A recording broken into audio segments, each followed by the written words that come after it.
Вие сте с мечът на истината.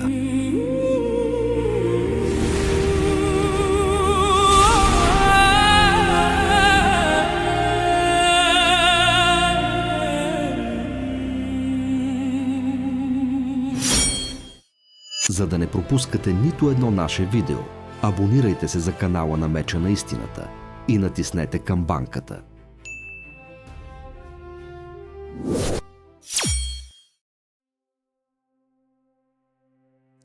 Днес следващият ни гост е човек, който, както всички нас, има своето минало и своята история.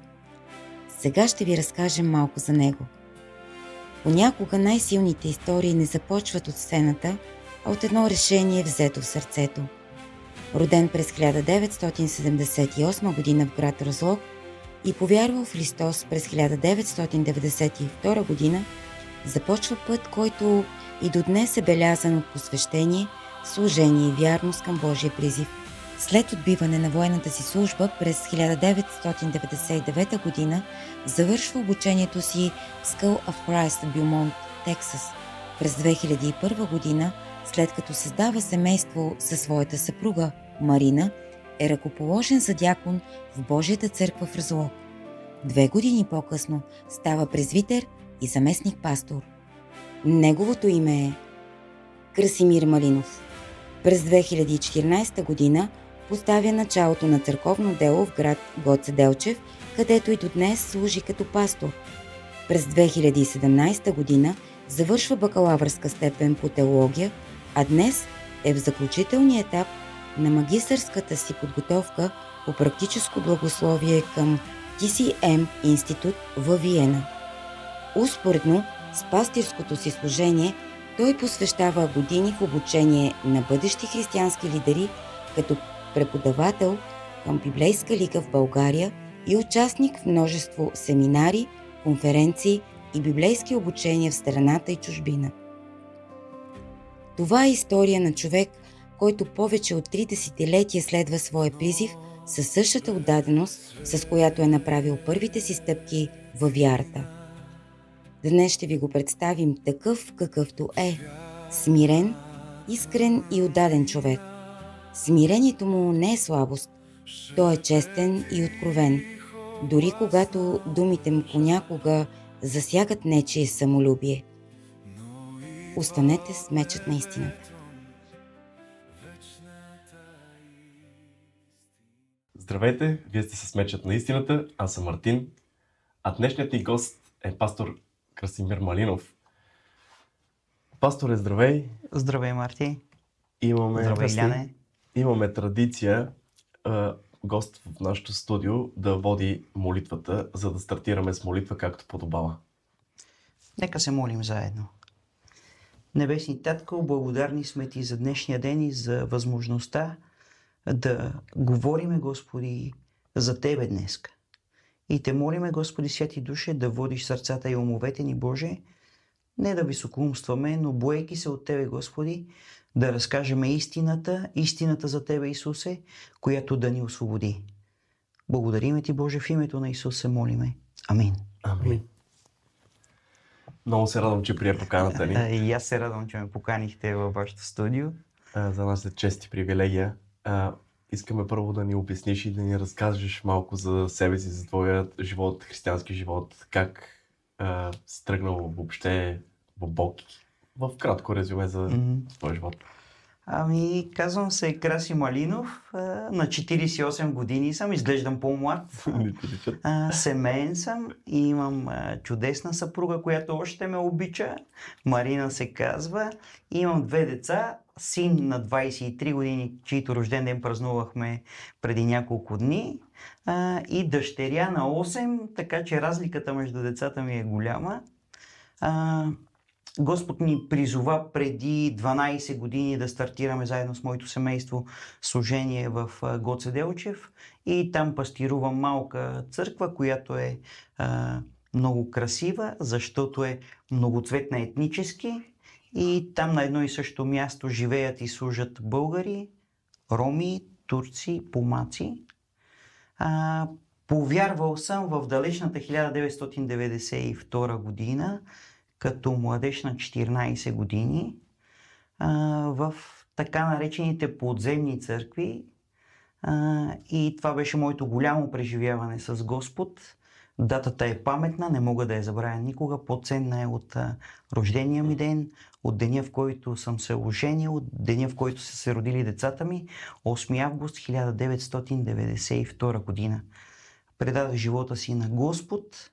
Истината е, че не съм осъзнавал на 100% какво правя, мога да го кажа смело, но съм благодарен на Бог, че благоволи да открие своята любов към мене и да ми стане родител, и съм посветил живота си в това да вярвам в Него и да му служа. Накратко, това са нещата около мене. Мога да кажа нещичко за себе си, че служа на Господа по различен начин, като пастир, като учител, като ученик и като студент. Това е много добре, че продължаваш все още да учиш и да се развиваш в тази област, тъй като това не трябва да спре до твоето покаяние и вяра, което е наистина, това е първата и най-велика крачка, но от тук нататък се започва едно развитие в това богословие, което Бог трябва да бъде преоткрит и открит, за да се разбере и да се осъзнае, ние да го осъзнаем, защото той е умонепостижим. Ние да се опитаме по някакъв начин да го преминем през нас, за да го раздадем на хората и да бъдем полезни за царството на Исус Христос.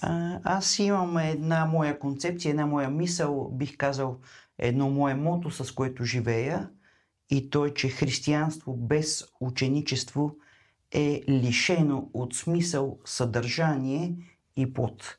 Затова съм се посветил на Господа, да изучавам Божието Слово, посветил съм се да търся Господа и в същото време да го преподавам и да го предавам на хората, до които имам достъп. Добре, ти каза, че си родом от? Родом съм от град Разлог. Добре, как така изведнъж Гоце Делчев? Това е интересен въпрос, защото и аз никога не съм мислил да се премествам в Гоце Делчев или пък да живея там по какъвто и да било начин. Но в далечната 2014 година, може би с предистория около 2013 година, една малка група от хора започна да посещава нашата родна църква в Разлог. И това се случваше за около една година време. Групата наброи около 15 човека и ние решихме да ги върнем обратно в Гоце Делчев, в една от нашите 50-ни църкви. И когато се опитахме да върнем тия хора там, истината е, че като цяло църквата не беше отворена за нови хора и хората бяха много тъжни. Казаха, какво ви правиме? Ние си идваме в Разлогна църква, защо не ни искате? Пък ние искахме да им спестиме пътуването. И така взехме решение заедно с моя пастир Асен Христов да направиме пастири, проповедници, служители от нашата църква да посещават събранието там. Но всичко се въртеше около това. Той има работа, други е ангажиран, и аз отивам. И един ден в мене дойде просто едно предизвикателство и го казах на Господ: Господи, ако наистина ти искаш да ме призовеш, за да пастирувам тая църква, трябва да ми го откриеш лично. Аз съм old school и съм от хората, които искат да преживеят Господ и да са уверени в това, че Той ги води. Отделих се за 3 дни в едно място. Една наша сестра има почивна станция, която по това време, месец май, не работеше, и останах в пост и молитва за 3 дни. Написах имейл на пастира и на моите съработници и им казах, че няма да си вдигам телефона за 3 дни. Целунах си жената и тогава едното дете. Взех си китарата, Библията и отидох да говоря с Господа. Първия ден молитви, плач, песни, нищо. Втория ден започнах от сутринта още, молих се на Господа и около обяд реших да се разходя сам. И в част от моята разходка, около обяд, чух Божия глас: Марти. Много силно, много непринудено. много истинско. И не ти трябват нито уши, нито каквито и да било сетива, за да чуеш Господ. И всеки път, когато разказвам това свидетелство, го преживявам, чу гласа на Господа, сякаш излезе от мене, отвътре от мене. Какви бяха думите на Господ тогава? Сине, от кога искам да сме с тебе заедно, двамата? Ако аз съм търсил Господ, то Господ е търсил мене. Често пъти ние правим много неща за Господ, но ги правим без Него. Съжалявам за това време. И тогава пак дойде въпроса, защото аз съм такъв напорищ човек, искам да знам. Господи, а църквата? Нямаше отговор за църквата. До късно вечерта продължиха моите молитви, моето хваление. И към 10 часа уморен си легнах да спя. И сигурен съм, често ви се е случвало, вие работите в Германия, деня да е толкова натоварен и тежък, че просто слагаш главата на възглавницата и след 5 минутки алармата звъни. Но при мен се случи обратното. Събудих се след около 30 минути, сякаш съм спал дни. С такава сила, такава енергия, че не знам. И тогава някак си една натрапчива мисъл дойде. Вярвам от Святия Дух. Върни се в книгата на Ездра. Върни се в книгата на Ездра. Какво има в книгата на Ездра, Господите? Четох я, какво има толкова там? И докато четях фрагменти от книгата на Ездра, има един момент, в който Господ ми проговори много силно. Аз съм 50-тен в моите разбирания, но не толкова краен. И имам електронна Библия, електронни варианти и носители, но чета моята стара хартиена книга. И буквите пораснаха с зум, момчета, не знам. Така пораснаха. И стиха, който прочетох, беше: стани, защото това нещо принадлежи на тебе, бъди храбър, действай. Господ не ми даде никакъв шанс или пък да ми остави някаква възможност да се откажа. Когато се обадих на съпругата ми, интересно нещо за жените, братя, тя каза: знам, Краси, ще се местиме в Гоце Делчев. И от 2014 година служа като пастир в църквата в Гоце Делчев. Там се преместих да живея с сина ми. Въобще отидохме в неизвестното, но се доверихме на Господ и сега сме щастливи. Само на Господа. И продължавате да живеете там. И продължаваме да живеем там и да служим в църквата. Само на Господа. Пасторе, ние тук сме подготвили няколко въпроса, които касаят църквата като цяло. И бихме се радвали да чуем твоята гледна точка, тъй като имаш дългогодишен опит в това. Може да се каже. Добре, страхотно. Ти спомена старата школа, малко по-рано.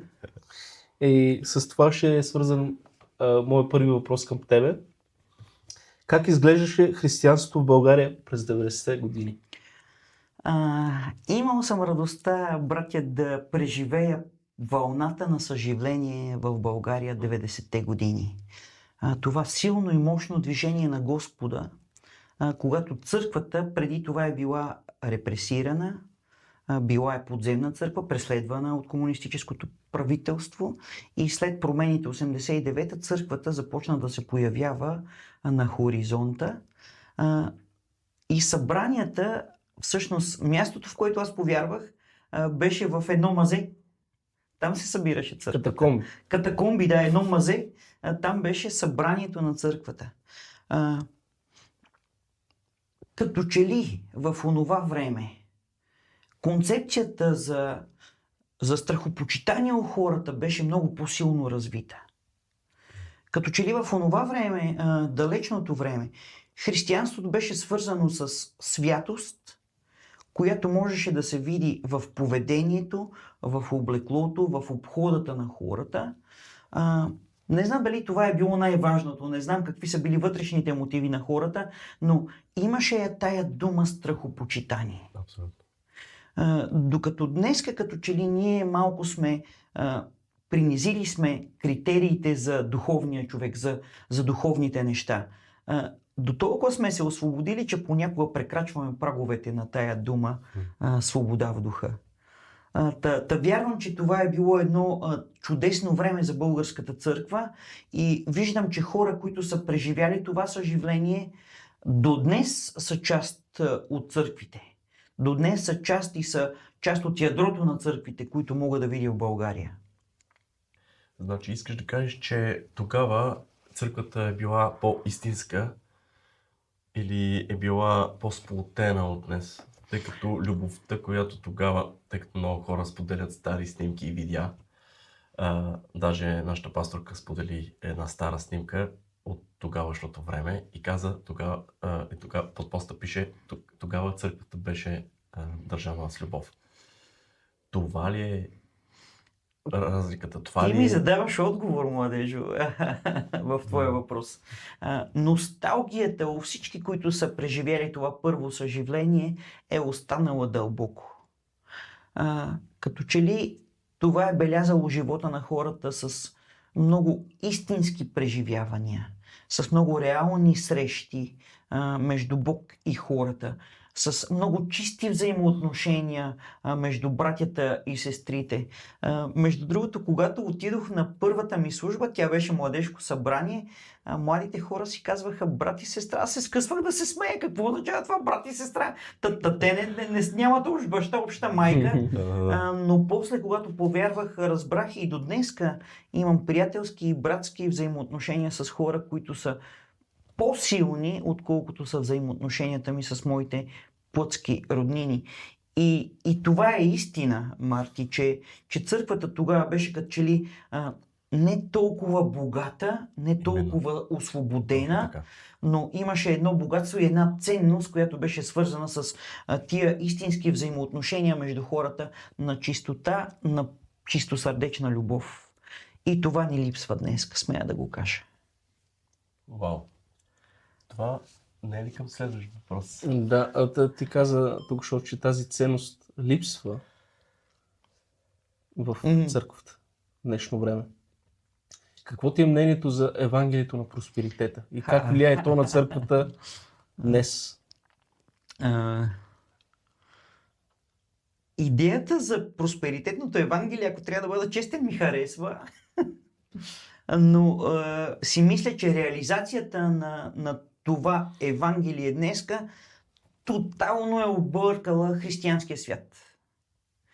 И хората искат да живеят на земята като царе и като царско свещенство, по възможност Бог да не се меси в техните работи, а да бъде само техния спонсор, оня, който ще ги благослови, оня, който иска те да са добре, оня, който ще снабди всяка тяхна нужда, оня, който едва ли не е като някакъв сервитьор, който откликва на всеки техен жест, на всяка тяхна поръчка.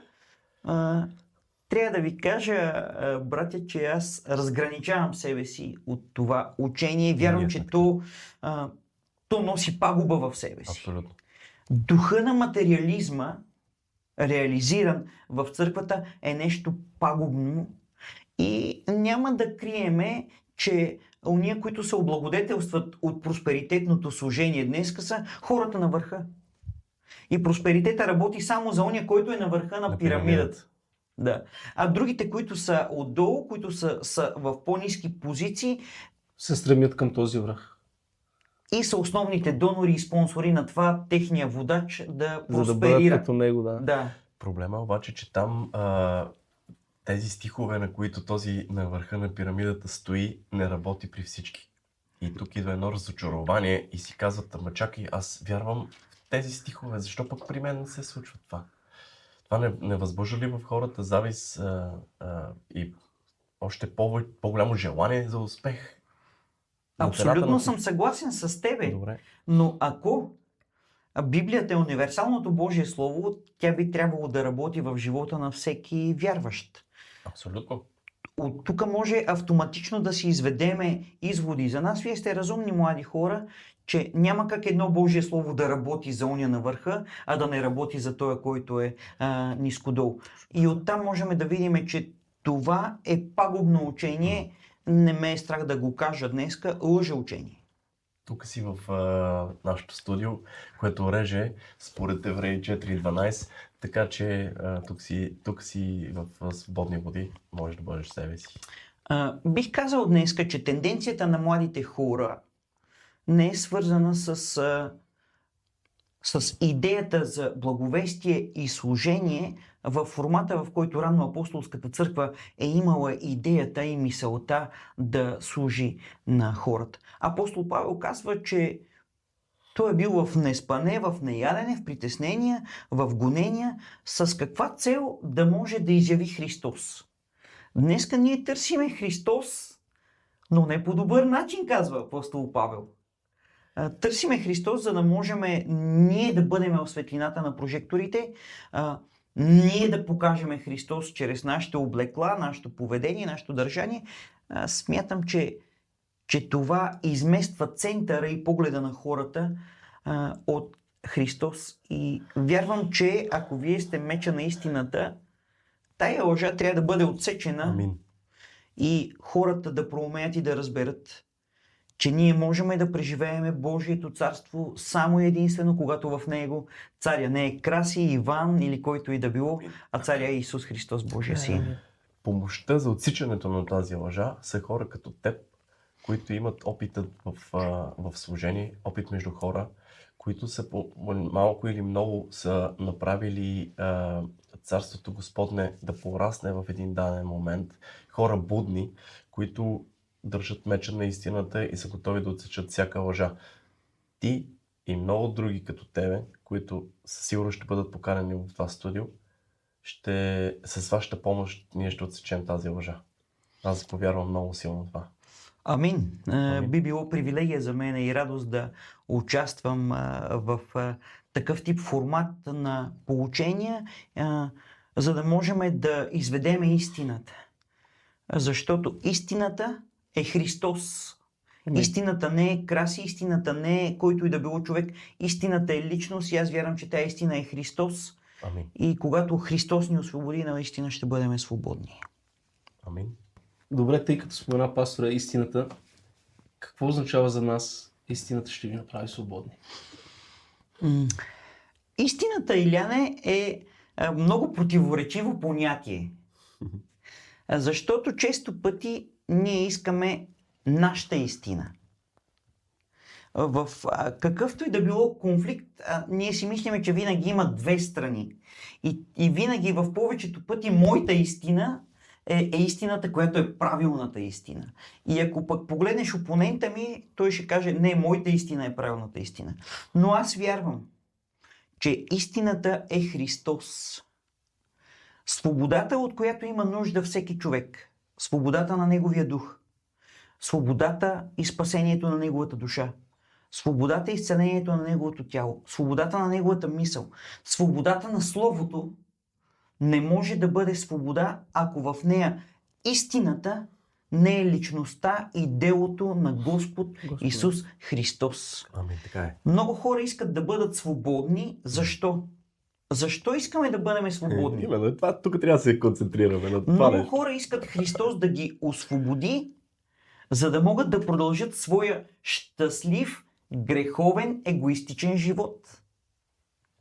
Но когато Христос ни освободи, всъщност, кой бива освободен? Някой, който е бил роб. На какво си бил роб? Божието Слово казва, от което се страхуваш, от което си победен, на това си бил роб. Ако ние сме били роби на греха, на света, на системата, и Христос ни освободи, каква е целта на това освобождение? Целта на освобождението е да бъдем преселени в Царството на Господ Исус Христос, за да живееме с друг стандарт. Амин.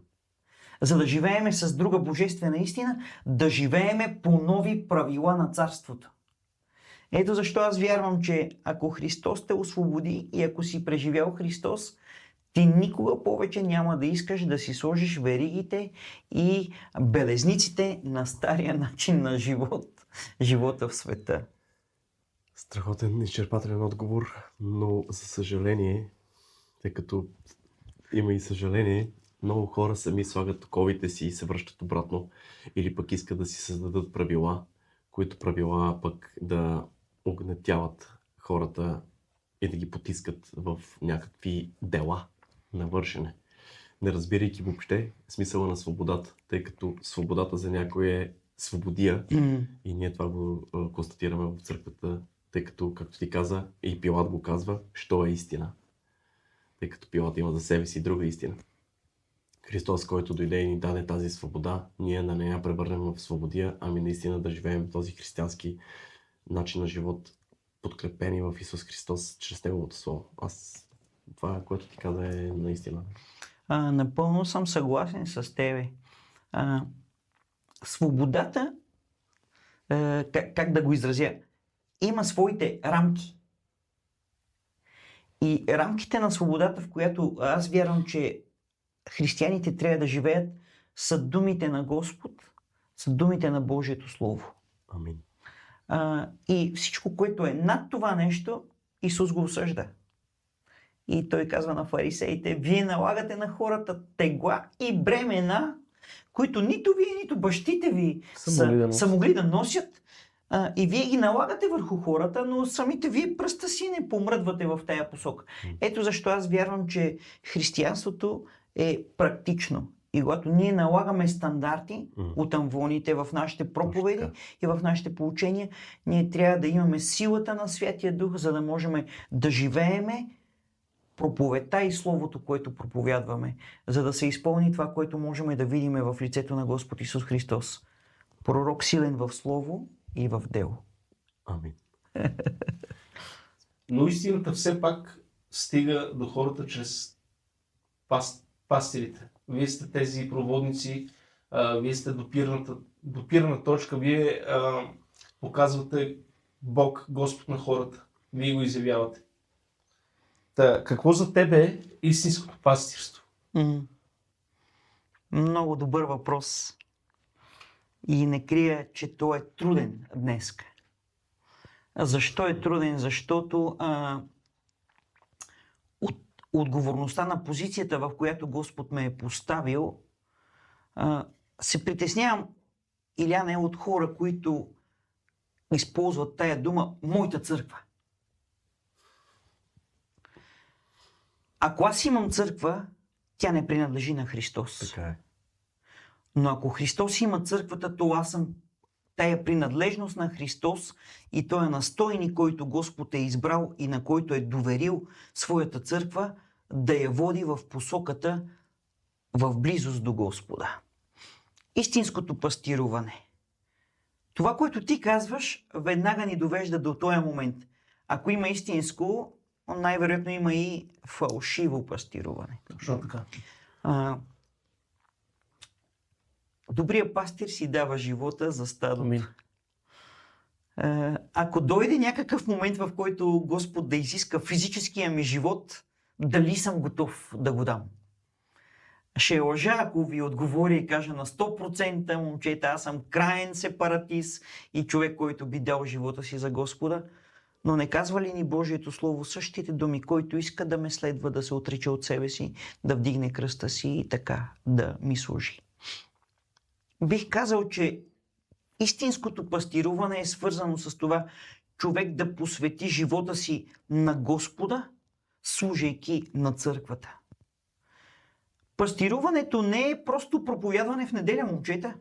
Абсолютно сме съгласни с това. Пастируването не е в неделя сутрин да си облека ризата и да си сложа вратовръзката и да говоря високопарно, до толкова, че да ми излиза пяна от устата. Пастируването е свързано с това пастира да бъде достъпен до хората. Пастира да бъде част от събранието. До пастира да има достъпност и хората да могат да дойдат да споделят своите нужди, своите грижи, своите товари. Трябва да ви кажа, не казвам, че е трудно да служиш на Господа, иначе бих противоречал на Неговото Слово, че Неговото бреме е леко и Неговия товар е поносим, но да служиш на Господа е отговорно и понякога е сложно.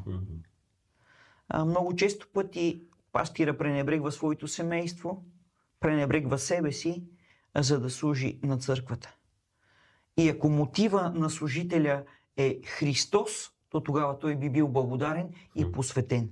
Но ако мотива е кариера, публичност, уважение, почит, платформа за изява, то това е пагубно за него самия и за хората, на които той служи.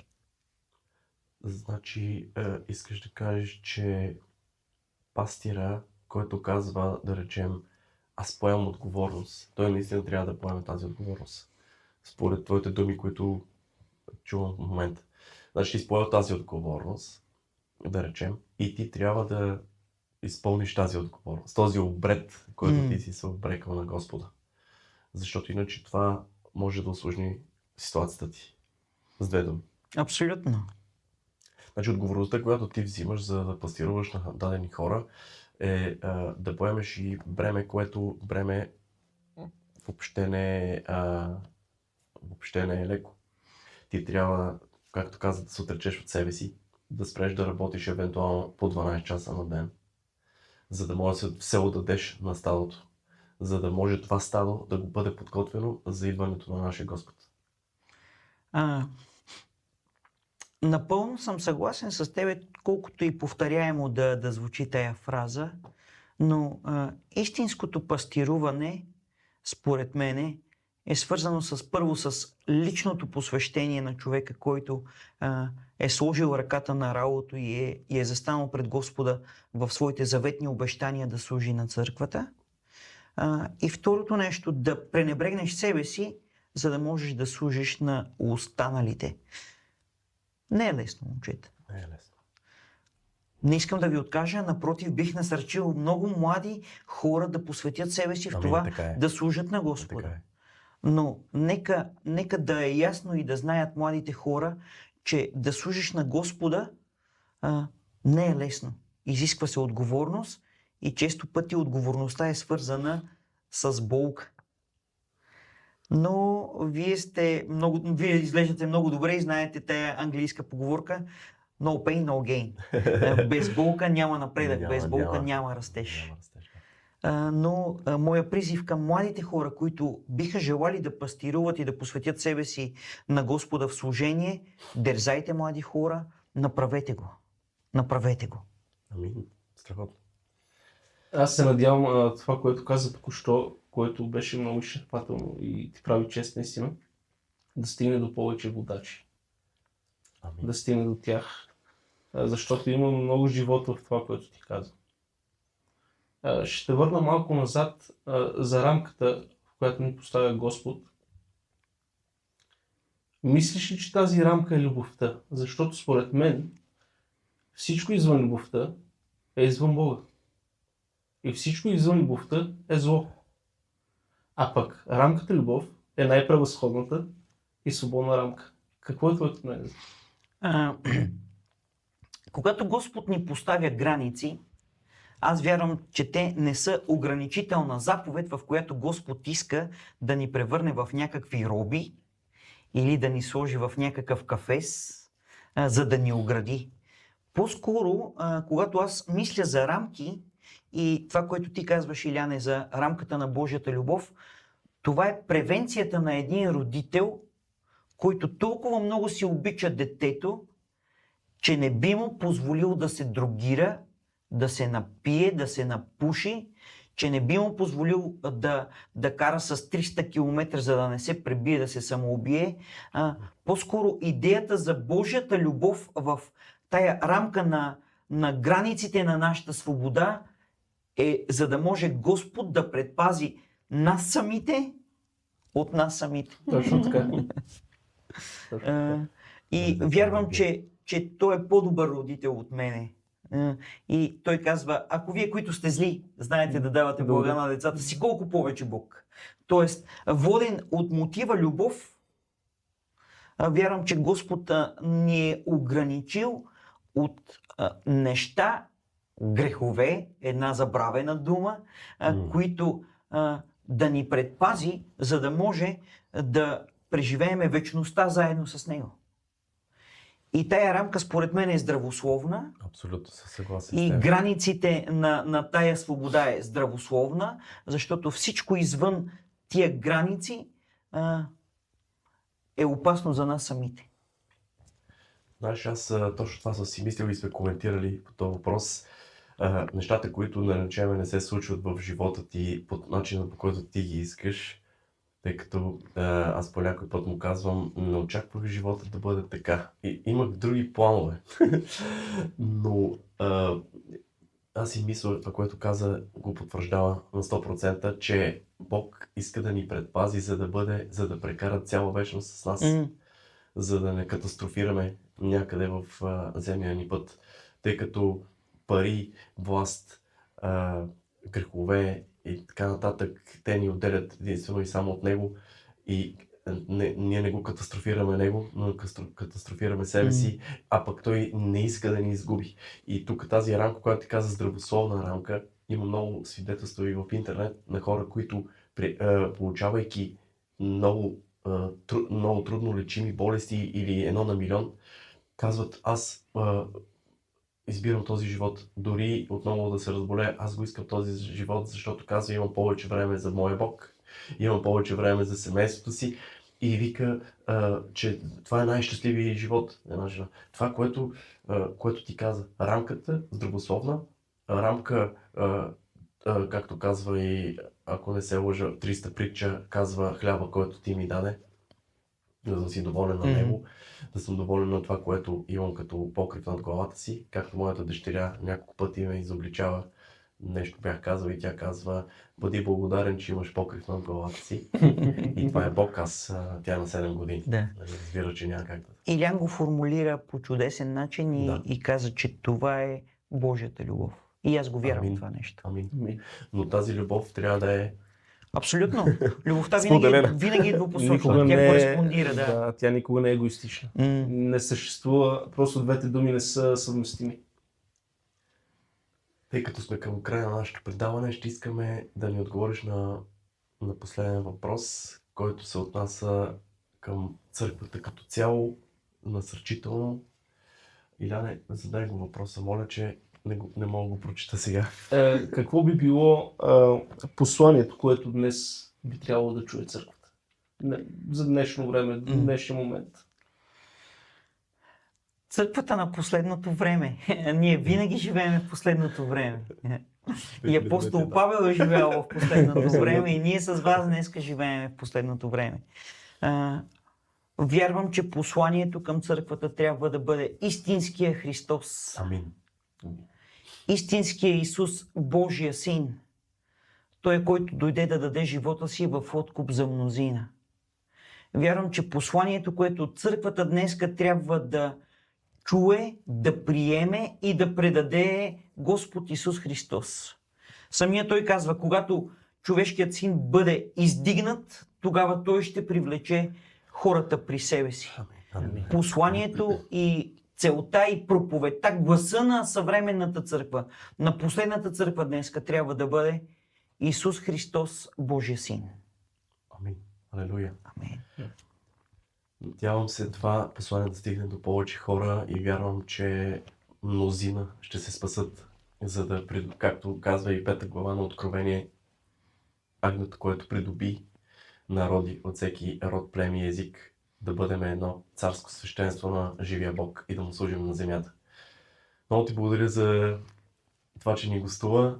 За мен беше Ти удоволствие наистина да се хора. ценен човек и гост в нашото студио, човек, който има какво да даде. Пожелаваме много успехи в служението. Вярваме, Благодаря. че Бог ще работи през теб и вярвам, че цялата Южна България Амин. ще Амин. бъде под Исус Христос и Амин. под Неговият авторитет. Мечът на истината. До следващия път ще се видим, когато отново ще поканим някой, който да взриви този канал. Но този път още по-брутално. До следващия път.